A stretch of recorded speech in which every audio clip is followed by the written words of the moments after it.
সলমান রুশদি তার একটি প্রবন্ধে লিখেছিলেন, সন্ত্রাসকে কিভাবে হারাবেন, সন্ত্রস্ত না হয়ে। কিন্তু বেপরোয়া হিংসা যখন নিরীহ মানুষের জীবন নিয়ে ছিনিমিনি খেলে, তখন শিউরে উঠতেই হয়। সন্ত্রাসের বিরুদ্ধে গোটা বিশ্বের শুভবুদ্ধি সম্পন্ন মানুষ যত এক হচ্ছেন, ততই যেন বাড়ছে হামলার তীব্রতা। যেভাবে বার্লিনে বড়দিনের ব্যস্ত বাজারে ট্রাকের নিচে 12 জনকে পিষে মারা হলো, কোনো ধিক্কারই তার জন্য যথেষ্ট নয়। পাকিস্তান থেকে আসা এই ঘাতকের অপকীর্তি মনে করিয়ে দিল কয়েক মাস আগে ফ্রান্সের নিস শহরের ভয়াবহ সেই তাণ্ডবকে। একইভাবে যখন তুরস্কর আঙ্কারায় একটি প্রদর্শনীতে আসা রুশ রাষ্ট্রদূতকে আততায়ের গুলিতে লুটিয়ে পড়তে দেখি, একেবারে ক্যামেরার সামনে, কোথাও আতঙ্ক গ্রাস করে প্রত্যেককে। তার কারণ প্রতিনিয়ত প্রতিবেশী রাষ্ট্রের ষড়যন্ত্রের শিকার তো আমাদেরও হতে হচ্ছে। আমরা এই আলোচনার শুরুতেই আসুন একবার দেখে নিই মাত্র কয়েক ঘন্টার মধ্যে বিশ্বের নানা প্রান্তে জঙ্গি হানার পরপর ঘটনা।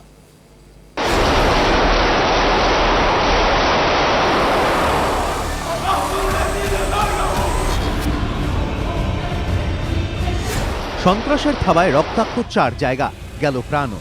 নিসের কায়দায় বার্লিনের রাস্তায় ট্রাক নিয়ে 12 জনকে পিষে দিল পাকিস্তানি যুবক।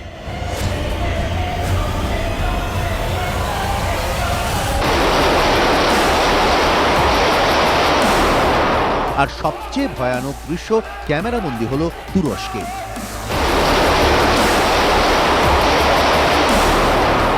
তুরস্কের রাজধানী আঙ্কারায় ভরা প্রদর্শনীতে রাশিয়ার রাষ্ট্রদূতকে গুলি করে খুন।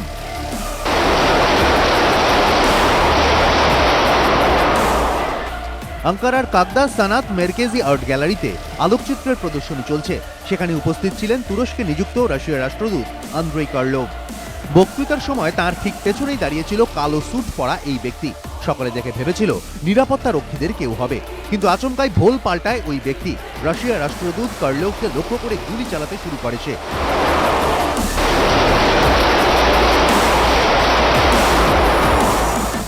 মাটিতে লুটিয়ে পড়েন কার্লোভ।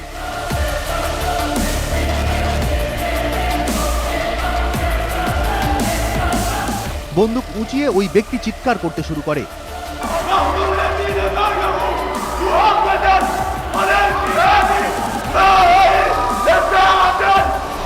বন্দুকবাজকে লক্ষ্য করে গুলি চালাতে শুরু করে নিরাপত্তা রক্ষীরা। কিছুক্ষণের মধ্যেই নিহত হয় সে।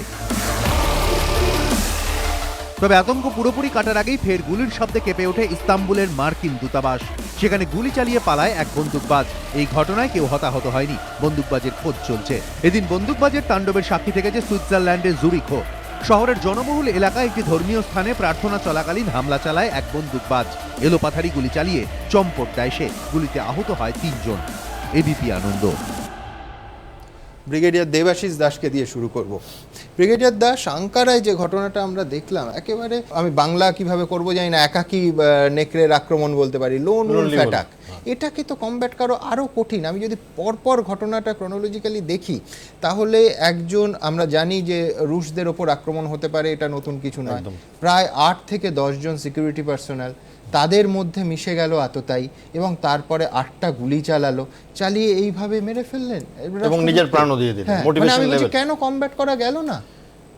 প্রথম কথা, এটা তো দুঃখজনক ঘটনা যেটা হয়েছে, দেখতেই খারাপ লাগছে। কিন্তু এদের দেশে তো তাও লোনলি উলফ ছাড়া এদের রিক্রুটমেন্ট হয়ে গেছে। এবং এই প্রত্যেকটা দেশে আপনি যদি দেখেন, ব্রাসেলস বলুন, ফ্রান্স বলুন, জার্মানি বলুন, এদের ইউরোপের এই দেশগুলোতে বিশাল রকম একটা রিক্রুটমেন্ট রিভার্স ড্র্যাগ হয়েছে। এবং রিফিউজিরাও এত এসছে যে এই ঘটনা দিনকে দিন বাড়ছে। মানে আপনি যদি আজ থেকে 2-3 বছর, 4-5 বছর আগে ইউরোপ যে তখন যে ব্যাপারটা ছিল, এখন যদি এয়ারপোর্ট থেকে আপনার শুরু হয়ে যায় সশস্ত্র সেনা। আমি রিসেন্টলি ব্রাসেলসে গিয়েছিলাম, সেখানেও সেনা, প্যারিসে সেখানেও সেনা, একটা কিছুর ভয়। এবার এইটা টেররিজমের ভাষায় বলে, একজনকে মারুন, 10,000কে আতঙ্কিত করুন। কিল ওয়ান, টেররাইজ 10,000। এবং আইএসআইএস, যেটাকে ইউএস ISIL বলতে পছন্দ করে, লেভান্ট বলে, ওরা আরেকটু বড় করে দেয় আর কি না, 3-4টা আরো লাগিয়ে দেয়, লেবানন, প্যালেস্টাইন এগুলো লাগিয়ে দেয়। এদের মোটো যেটা আমি আমাদের কনটেক্সটে বলবো, কারণ ওদের কনটেক্সটটা সবার জানা আছে, যে আমাদের দেশে এই মুহূর্তে এদের বিরাট কোনো অর্গানাইজেশন নেই। কিছু লিঙ্ক আছে এদের IM এর সাথে, ইন্ডিয়ান মুজাহিদিন, যেগুলো NIA বলেছে। কিছু লিঙ্ক LET, জেএশে মোহাম্মদের সঙ্গে আছে, বিকজ অফ দ্যার ইন্টারেস্ট। বাংলাদেশে কিছু ঘটনা ঘটেছে, but what they have suggested in India, কি lonely wolf to carry out, আপনারা আপনাদের অ্যাকশনটা করুন, কারণ এই মুহূর্তে বিরাট এবং ভাবে এটা ধরুন গ্রুপ হিসেবে আক্রমণ করার থেকে অনেক সহজ এবং ওই প্রতিহত করা ততটাই কঠিন, খুব কঠিন। এবং একটা লোক যদি বলে যে সে তার প্রাণ দেবে, তাহলে সে ওই কিল ওয়ান টেররাইজ 10,000 খুব সহজভাবে করতে পারে। এবং আপনি দেখেছেন আমাদের দেশে অনেক জায়গায় আছে যে সুসাইড মিশন যেগুলো হয়েছে, এটাও সুসাইড মিশন। উনি কিন্তু বেরাননি, উনি বলেছেন যে আমি এখানে থেকে মরে যাবো, ফিদায়ে গোষ্ঠীর মতো।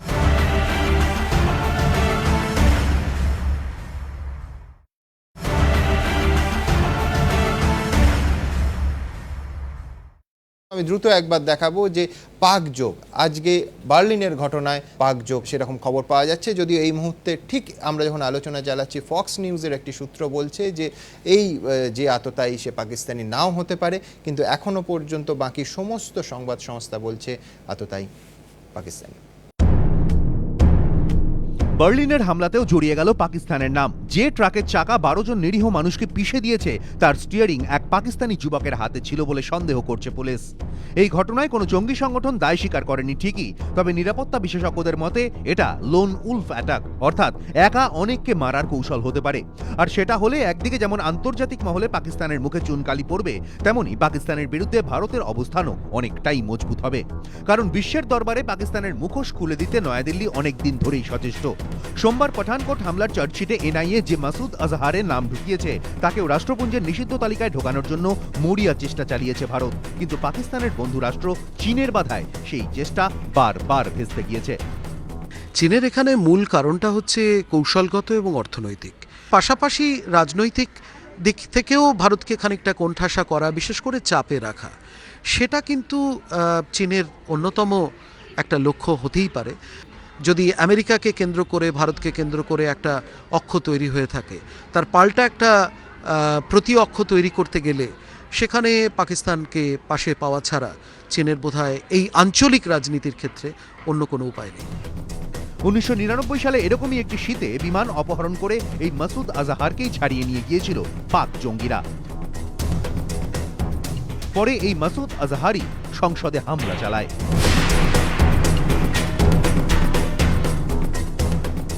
সম্প্রতি পাঠানকোটের বায়ুসেনা ঘাঁটিতে হামলা হোক কিংবা উরির সেনা ঘাঁটিতে হামলা, দুটির পেছনেই ছিল মাসুদ আজহারের জৈশ ই মোহাম্মদ। কিন্তু এহেন মাসুদ আজহারের ঢাল হিসেবে বারবার দাঁড়াচ্ছে চীন। ব্যর্থ হচ্ছে ভারতের প্রচেষ্টা। আন্তর্জাতিক বিশেষজ্ঞদের একাংশের মতে চীনের বাধায় এখন পাকিস্তানের মুখ বেঁচে যাচ্ছে ঠিকই, তবে চীনেরও এটা মাথায় রাখা উচিত যে সন্ত্রাসবাদের মদতদাতা পাকিস্তানকে আড়াল করতে গিয়ে তারা আদতে আগুন নিয়ে খেলছে। ইতিহাস সাক্ষী, সন্ত্রাসবাদ হলো সেই বিষধর সাপের মতো যাকে যতই বুক দিয়ে আগলে রাখো সে ছোবল মারবেই। রাশিয়ার বিরুদ্ধে যুদ্ধের জন্য তালিবান তৈরি করেছিল আমেরিকা, সেই তালিবান আমেরিকাকে ধাক্কা দিয়েছে। ওসামা বিন লাদেনও আমেরিকারই তৈরি, পরে সেই ওসামাই আমেরিকাকে কাঁদিয়ে ছেড়েছে। আইএসও কোনো ব্যতিক্রম নয়। এসব নজির দেখে চীন শিক্ষা নেবে, নাকি শুধুই ভারতকে ব্যস্ত রাখতে মাসুদ আজহারের মতো সন্ত্রাসবাদীকে আড়াল করে যাবে? এবিপি আনন্দ। জ্যোতির্ময় বন্দ্যোপাধ্যায়ের কাছে আসবো। আমার প্রথম প্রশ্ন আপনার কাছে, যে মাসুদ আজহার কান্দাহার বিমান ছিনতাই করে যার মুক্তি আদায় করা হয়েছিল, রাষ্ট্রসংঘের কালো তালিকাভুক্ত যখন করা হলো, চীন বাধা দিল। এখন এই পরিবর্তিত পরিস্থিতিতে কি কোনোভাবে আরও বেশি সংখ্যক ইউরোপিয়ান রাষ্ট্রকে ভারত তার পাশে পাবে? অফিসিয়ালি এরা যে পাকিস্তান খারাপ কাজ করেছে এটা বলবে না, সেই সেন্সে ভারত পাশে পাবে না। কিন্তু আদারওয়াইজ কোনো রকম terrorism under what ever pretext বাঞ্ছনীয় নয়, এতে সবাই এগ্রিড। কাজেই সেদিক থেকে ইনডিরেক্টলি এটা অ্যান্টি পাকিস্তানের ওই কাশ্মীরের ন্যাশনালিজম, তারা আলাদা হতে চায়, ন্যাশনালিস্ট হতে চায়, ন্যাশনালিজম আলাদা রাষ্ট্র গঠন করতে চায়, এসব আমরা সাপোর্ট করছি, এসব চলবে না। Terrorism is terrorism, good bad terrorism বলে কিছু নেই। ঠিক।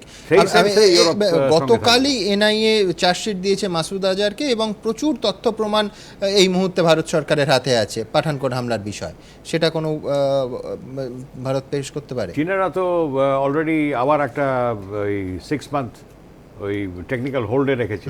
একদম। অতএব নেক্সট বছরের মার্চ এপ্রিল নাগাদ সেটা শেষ হবে, তখন দেখা যাবে যে কি করা যায়।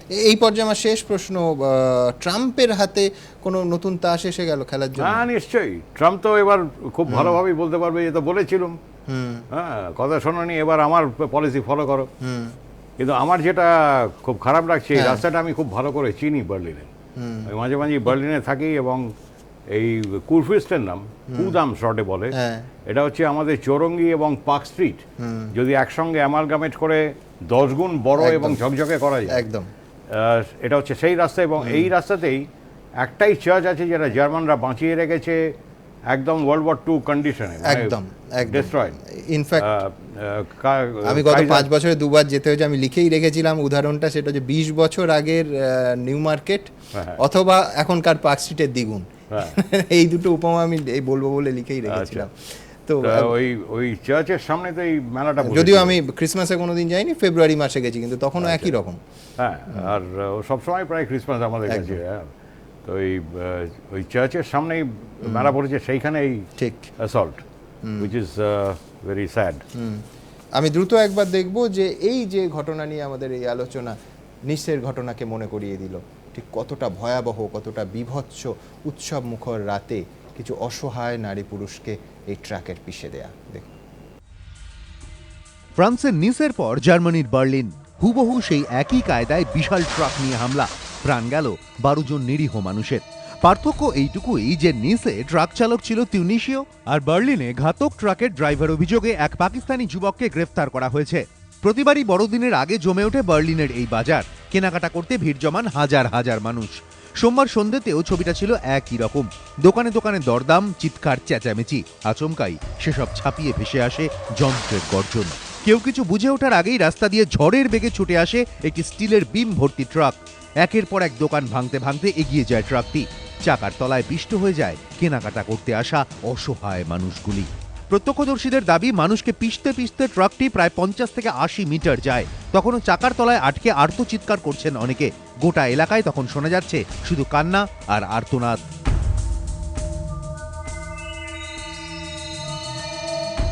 জার্মান পুলিশ জানিয়েছে, ট্রাকের চালক নভিদ বি নামে এক 23 বছরের পাকিস্তানি যুবক।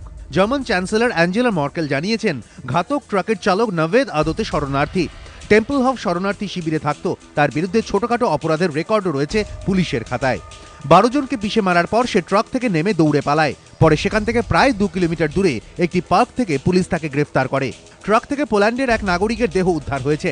ট্রাকটির রেজিস্ট্রেশনও হয়েছে পোল্যান্ডেই, যা দেখে পুলিশের অনুমান ট্রাকটি ওই পোল্যান্ডের নাগরিকেরই। তা ছিনতাই করে এই কাণ্ড ঘটায় পাক নাগরিক নভেদ। যদিও জার্মান পুলিশ সূত্র খবর, ধৃত পাক নাগরিক জেরায় দাবি করেছে সে ঘটনার সঙ্গে যুক্ত নয়। পুলিশ তার দাবির সত্যতা খতিয়ে দেখছে, অন্য কেউ এই হামলার সঙ্গে জড়িত কিনা খতিয়ে দেখা হচ্ছে। 5 মাস আগে 15 জুলাই ফ্রান্সের নিস শহরে এভাবেই ট্রাক ছিনতাই করে তা নিয়ে হামলা চালায় এক আততায়ী। ট্রাকের চাকায় পিষে মৃত্যু হয় 84 জনের। শেষমেশ ট্রাক চালককে গুলি করে মারে পুলিশ।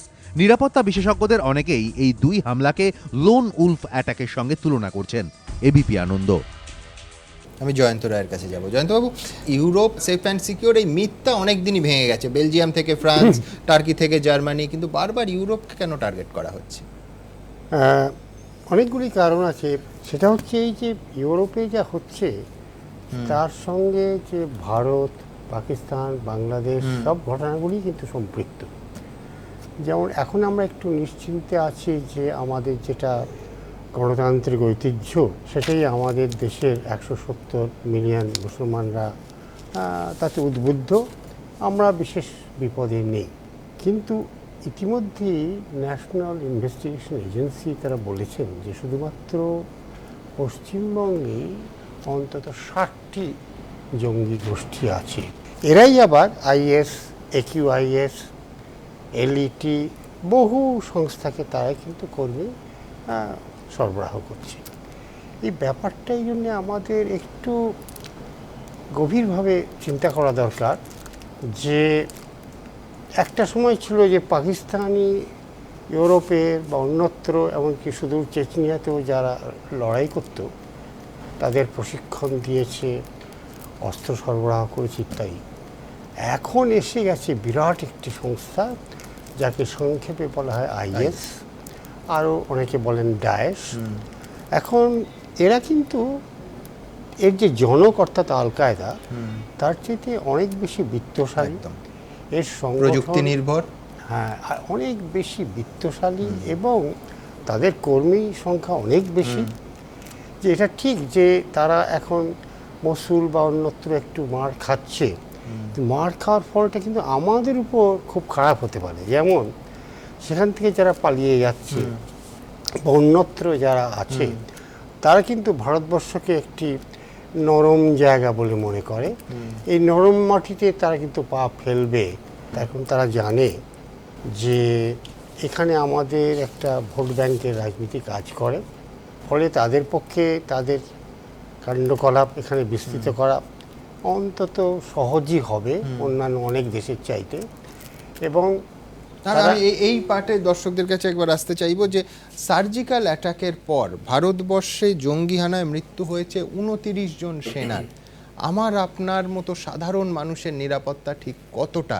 উৎসবের মরশুম আসার আগে নিঃসন্দেহে একটা রুটিন সতর্কবার্তা বিভিন্ন রাজ্য সরকার, বিভিন্ন এজেন্সির কাছ থেকে আসে, নানা কেন্দ্রীয় এজেন্সির কাছ থেকে, কিন্তু সত্যি সত্যি আমরা কতটা সুরক্ষিত?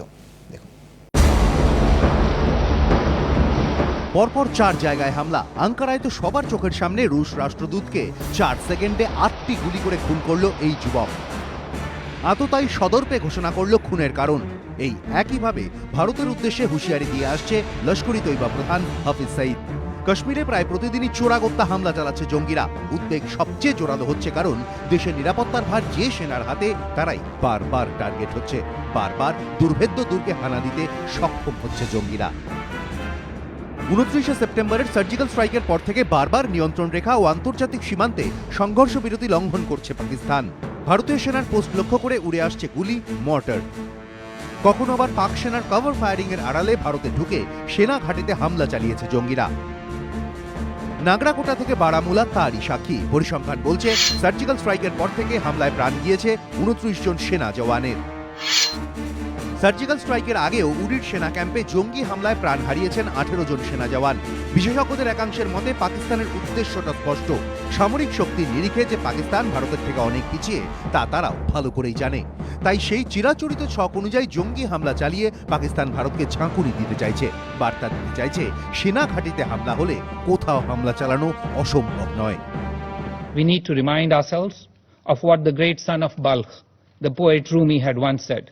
What you sow will bear fruit. So, if you have any sense, my friend, don't plant anything but peace. যদিও পাল্টা মোকাবিলায় প্রস্তুত ভারতীয় নিরাপত্তা এজেন্সিগুলি। এবিপি আনন্দ। আমি জয়ন্তবাবুর কথার সূত্র ধরে আরেকবার ব্রিগেডিয়ার দাসের কাছে যাব। সেটা হচ্ছে যে আমাদের ভারতের সিকিউরিটি এজেন্সিগুলো এই মুহূর্তে কতটা তৈরি?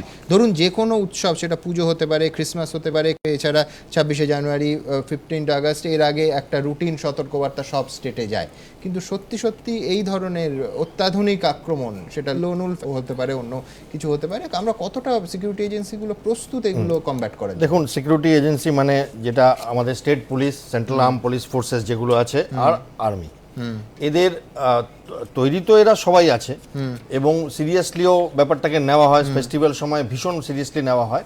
বাট যেটা আপনি বলছেন তখন থেকে যে লোনলি উলফ অ্যাটাক, ওটাকে আটকানো খুব difficult, unless you have specific intelligence না থাকলে আটকানো ডিফিকাল্ট। কিন্তু এইটা তো, এই ঘটনাগুলো আজকে আমরা ডিসকাস করছি আইএসআইএস লিঙ্কে, এটাতে একটা ছোট্ট বা ভালো জিনিস আছে আমাদের পক্ষে, ভারতের মহাদেশের পক্ষে। এখন অবধি এটা ওরা নিজেদের ঘরটা এতটা গুছিয়ে উঠতে পারেনি যে এখানে বিরাটভাবে কিছু করতে পেরেছে। ওদের যে বার্তা, ওদের একটা ম্যাগাজিন আছে অনলাইন, দাবিক বলে, ওদের বার্তা হচ্ছে যে বাংলাদেশের থেকে ঘাঁটি করে ভারতে এরকম চেষ্টা করো রসদ টসদ আনবার। এখন দেখছি আমরা, ধরুন আমাদের এই স্টেট থেকে এনআইএ একজনকে গ্রেফতার করেছে যার এই লোনুল অ্যাটাকের ট্রেনিং আছে অ্যাবসলিউটলি। এবং কিন্তু আরেকটা হচ্ছে ভারতে যে গ্রুপগুলো করছে তাদের মধ্যে এলইটি, জেইএম আর ইন্ডিয়ান মুজাহিদিনের নাম আসে। এবার এলইটি, জেএম এরা কিন্তু এখন অবধি আমার যেটুকুনি আমার ব্যক্তিগত নলেজ এই টেররিজমের ওপরে, এরা কিন্তু বিরাটভাবে যে এদের আন্ডারে আমরা কাজ করব ওরকম দেখায়নি, কারণ এরা আরেকটা সরকারের ওপরে চলছে আর কি, তাদের নিজস্ব এজেন্ডা। আর এই যে ক্যালিফেট ইসলামিক যে ওয়েজ অফ লাইফ, সেটা কিন্তু এই মহাদেশে নেই। ইন্দোনেশিয়াতে, ফিলিপাইন্সে একটু একটু দেখা গেছে এদের ইন্টারেস্ট, এই মহাদেশে এখনো যারা আমাদের স্ট্রেংথ অফ ইসলাম এত কোটি কোটি, আপনি মিডল ইস্টে তো দেখেছেন একদম। যে ওই রোজার সময় বাইরে হাটে কেউ ভুল করে কিছু খেয়ে ফেললে লোকেরা মারতে শুরু করে রাস্তায় নিয়ে যায়। আমাদের দেশে তো সেরকম নেই, ফলে তারাও চায় না যে এটা এরকম হোক। আমার যেটা ব্যক্তিগত মতামত যে আমাদের দেশে ISIS কে আমাদের দেশের মুসলিম পপুলেশনই সর্ট আউট করে দেবে যদি সেরকম বড় কিছু হয়। বাট সিকিউরিটি ফোর্সের একটা বিরাট দায়িত্ব থেকে যাচ্ছে, এবং আমরা যখন কথা বলছি তখনও কিছু হতে পারে। ঠিক। লোনলি উলফ অ্যাটাক আটকানো যায় না, বাট বিরাটভাবে যেমন ইউরোপে হচ্ছে, ইউরোপের তো আপনি দেখেছেন ব্যাপারগুলো, সেই রকম সিচুয়েশন এখনো আশাবাদী আমি যে ভারতবর্ষের মাটিতে এখনো হয়। একদম আশাবাদ দিয়ে এই অনুষ্ঠান আমি শেষ করব।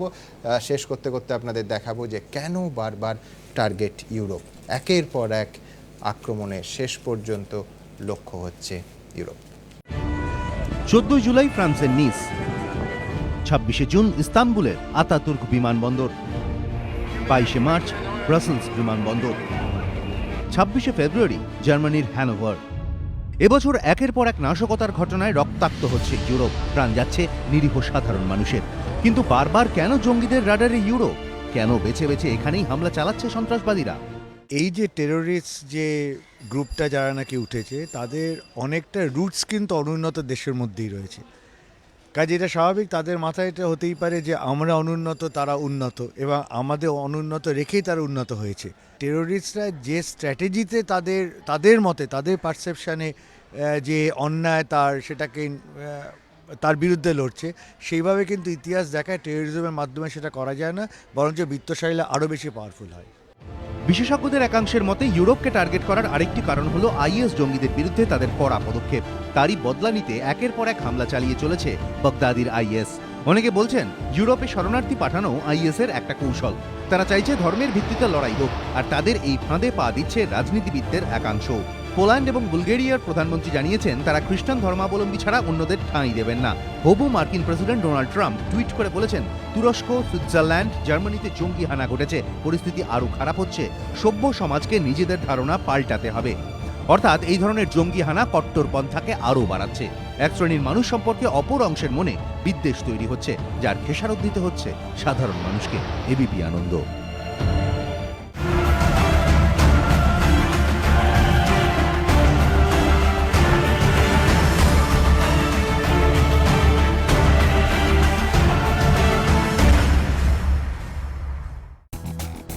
ঘণ্টাখানেক সঙ্গে সুমন নিবেদন করছে আধুনিক TMT বার্স, ভরসা হামেশা। Powered by Nordus LED lighting, out of the world brightness. সহযোগী নিবেদক সফেদ ডিটারজেন্ট পাউডার, সাফাইকা সুপারস্টার। বিবেকানন্দ হসপিটাল, দুর্গাপুর, আমরা জানি জীবনের মূল্য। চোকো ক্রেজি হামসফর, রাজা ওয়েফিজ।